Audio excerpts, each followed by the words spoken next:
જય શ્રી કૃષ્ણ. સર્વ વૈષ્ણવોને મારા ભગવત સ્મરણ. શ્રી વલ્લભાધીશ કી જય. પુષ્ટિ સત્સંગ ચેનલ દ્વારા વૈષ્ણવો આપણે પુષ્ટિ માર્ગની પગદંડી પર એક એક પગથિયું આગળ વધી રહ્યા છીએ. તો અવશ્ય પુષ્ટિ સત્સંગ ચેનલને વૈષ્ણવો સબસ્ક્રાઈબ કરી લેજો, જેથી આપણે પુષ્ટિ માર્ગ છે એમની વાસ્તવિકતા, સિદ્ધાંતો અને એમનો સેવા પ્રકાર આ બધાથી છે વૈષ્ણવો આપણે માહિતગાર થઈશું. તો શા માટે શ્રી મહાપ્રભુજી છે એ પુષ્ટિ માર્ગ છે એમને પ્રગટાવ્યો છે, પુષ્ટિ માર્ગ શા માટે બતાવ્યો છે, એમનો ઉપદેશ શા માટે કર્યો છે, એ જાણવા માટે વૈષ્ણવો આપણે બીજા બધા મત છે એ પણ જાણવા પડે, બીજા બધા સંપ્રદાયો વિશે પણ જાણવું પડે, અથવા તો વૈષ્ણવો જે મત અથવા વૈષ્ણવાચાર્ય જેટલા થયા છે એના વિશે જાણવું પડે. અને પછી આપણને ખ્યાલ આવશે કે શા માટે આપણે શ્રી મહાપ્રભુજીએ કહેલ છે, જે બતાવેલો ઉપદેશ છે, જે માર્ગ છે એના ઉપર આગળ વધવું જોઈએ. તો આજે આપણે જાણીશું વૈષ્ણવો કે શુદ્ધાદ્વૈત દર્શનમાં બ્રહ્મનો મુખ્ય વિચાર કરવામાં આવ્યો છે. તો બ્રહ્મ વિશે શ્રી મહાપ્રભુજીનો અભિપ્રાય શું છે, આજે આપણે એ જાણવાના છીએ કે બ્રહ્મ વિશે શ્રી મહાપ્રભુજીનો અભિપ્રાય શું છે. તો બ્રહ્મ શબ્દ બૃહદ શબ્દમાંથી બનેલો છે અને બૃહદ એટલે વ્યાપક.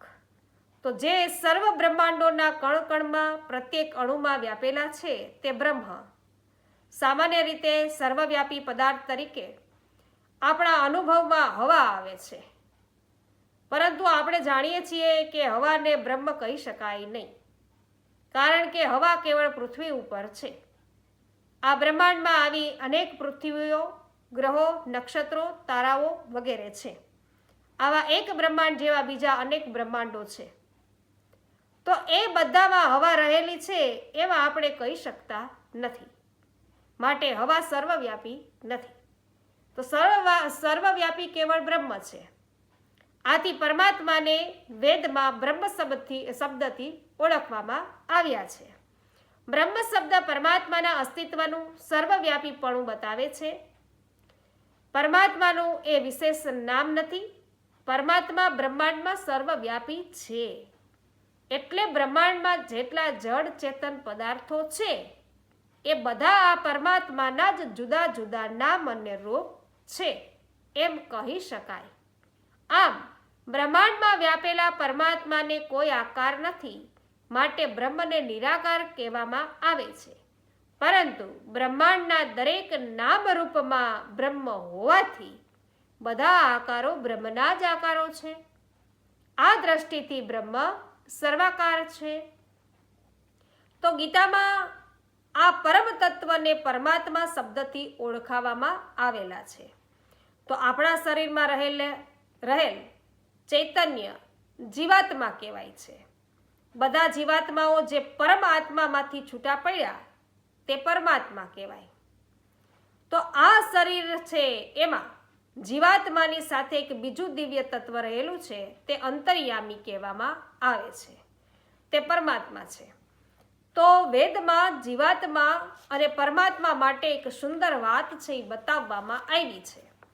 એક વૃક્ષની ડાળ ઉપર બે પક્ષી બેઠા છે, બંને મિત્રો છે. એક પક્ષી બોલે છે, બીજું સાંભળે છે, બધું જુએ છે, પણ કંઈ કહેતું નથી.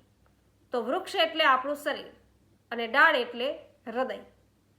તો બે પક્ષી એટલે જીવાત્મા અને પરમાત્મા. તો જીવાત્મા સતત કાર્યરત રહે છે અને પરમાત્મા સાક્ષી ભાવથી તટસ્થ પ્રેક્ષક બની અને બધું જોયા કરે છે, પણ જીવાત્માના કાર્યો માટે પોતાના કોઈ અભિપ્રાય આપતા નથી. ક્યારેક જીવાત્માને અમુક કરવાની કે અમુક ન કરવાની અંતઃકરણમાં પ્રેરણા કરે છે. તો આ અંતર્યામી સ્વરૂપ એ પરમ તત્વનું સૂક્ષ્મ સ્વરૂપ છે, તે પરમાત્મા કહેવાયા. અને બ્રહ્મ નિરાકાર અને સર્વાકાર છે, તો પરમાત્મા સૂક્ષ્મ આકારવાળા છે. તો હૃદયમાં રહેલા પરમાત્માને આપણે જોઈ શકતા નથી. જ્ઞાનીઓ અને ભક્તોને પરમાત્માના દર્શન કરવાની ઉત્કટ ઈચ્છા હોય છે અને ભક્ત પરમાત્માને પોતાની આસક્તિના સુંદર મધુર નિરાકાર સ્વરૂપે જોવા ઝંખે છે. ભક્ત ભગવાનને નરાકાર રૂપે છે એ વિચારે છે અને અનુભવે છે, તેમ સૂફી સંપ્રદાયના સેવકો આ પરમ તત્વને પોતાની પ્રિયતમાના સ્વરૂપે વિચારે છે અને અનુભવે છે.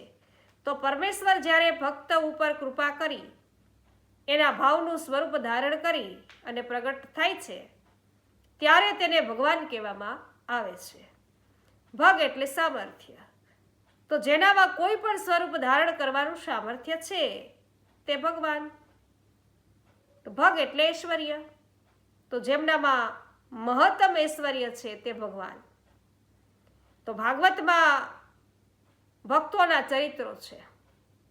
આ પરમ તત્વ ભક્તો સામે જુદા જુદા રૂપ લઈ અને પ્રગટ થયું, માટે તેને ભાગવતે ભગવાન કહ્યા. તો આ ભગવત સ્વરૂપ સાકાર છે અને તેમના માટે એક વિશિષ્ટ સંપૂર્ણ આકાર છે.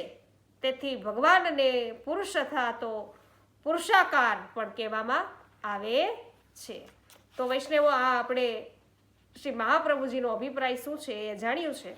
અને આવતીકાલે પણ વૈષ્ણવો બ્રહ્મ સાકાર બને ત્યારે ભગવાન કહેવાય.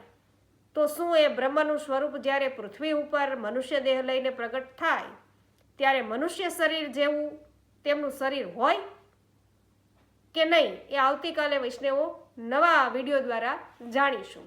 તો આજે છે એ તમને કંઈક સારું જાણવા મળ્યું હોય તો અવશ્ય વિડીયોને લાઈક, કમેન્ટ અને શેર કરવાનું ભૂલશો નહીં. સાથે સાથે વૈષ્ણવો વિનંતી કરું કે હજુ સુધી પુષ્ટિ સત્સંગ ચેનલને સબસ્ક્રાઈબ ન કરી હોય તો અવશ્ય કરી લેજો, જેથી તમને હર હંમેશ નવા નવા સત્સંગો પ્રાપ્ત થશે.